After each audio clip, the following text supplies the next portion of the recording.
Hi guys, I would like to discuss a technique called mind mapping with you. At this stage, it's quite relevant because you'll be starting to do some notes and summaries of the topics that we cover, and mind mapping is an excellent tool to help you remember and memorize information. So that's why I'm picking this particular technique from the BABOK guide to discuss with you right now. All right, let me share my screen with you. Okay, so mind mapping. This is also coincidentally probably one of the most fun techniques to apply, and it's great that the BABOK guide considers this as a primary business analysis technique for ideas generation. But let's have a closer look at exactly what the BABOK says about this. So the technique is in chapter 10, and it's 10.29 if you wanted to go and follow along in the guide.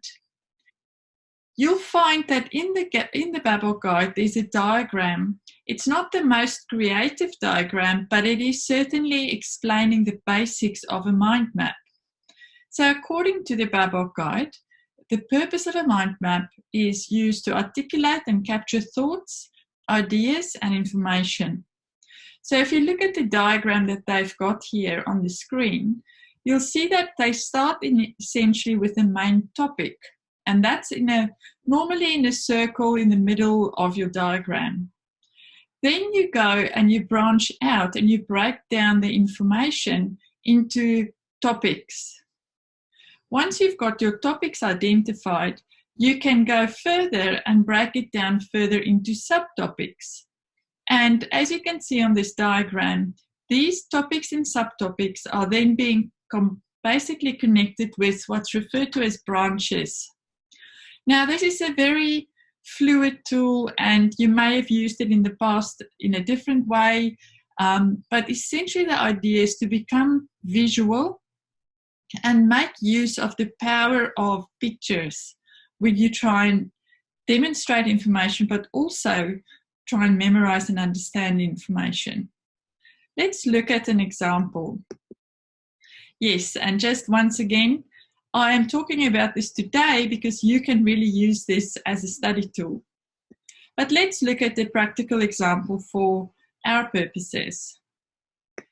You could, for example, summarize the BABOK guide at a high level by starting with the main topic in the center of a page that says BABOK version 3 guide.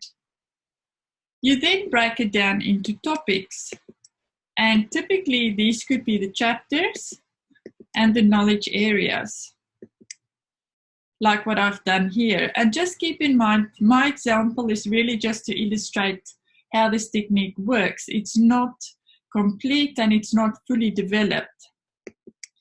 Once you've done your topics, you can then take your topics and break them down into subtopics. Like, for example, the key concepts. The first subtopic could be, what is a business analyst? What are the terms and the stakeholders? Then you could go to your first knowledge area and break those down into the tasks that the knowledge area is made up of. Like in my example, I've taken 2 of the tasks from the business analysis, planning and monitoring knowledge area, and I've illustrated them in green. Then I've also shown you here how the task plan BA approach has already been broken down further into its elements. Now, this is just one way that you can break up the information in terms of a mind map. So please don't feel that you have to do it like this. You might take one knowledge area and make that your main topic and then break it down like that. But let's then just have a look how you connect all of these topics with branches. You can, with your branches, also describe the branch, because that tends to help you to connect the topics and the subtopics to each other in some way that makes sense.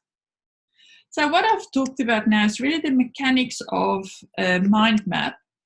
But some of the things that you might notice is that I've used a lot of color. And color is a very powerful tool for our brains to process information with, especially if you want to try and memorize things. And so is images and symbols. So as you can see, I have just added a couple of images here to try and illustrate using pictures, because our brains actually process pictures much more efficiently than words. And as business analysts, we tend to stick to words and we can be quite logical, but dare and use a bit of creativity in your studies and you'll be surprised just how well it works. Look at these examples. And yes, 60% of people learn predominantly through visual means. So that means we process information much more effectively if we look at pictures and visuals.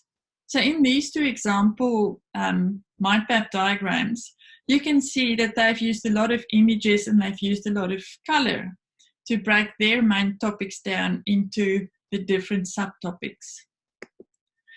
All right, so another example here, this is the example that I found on Google.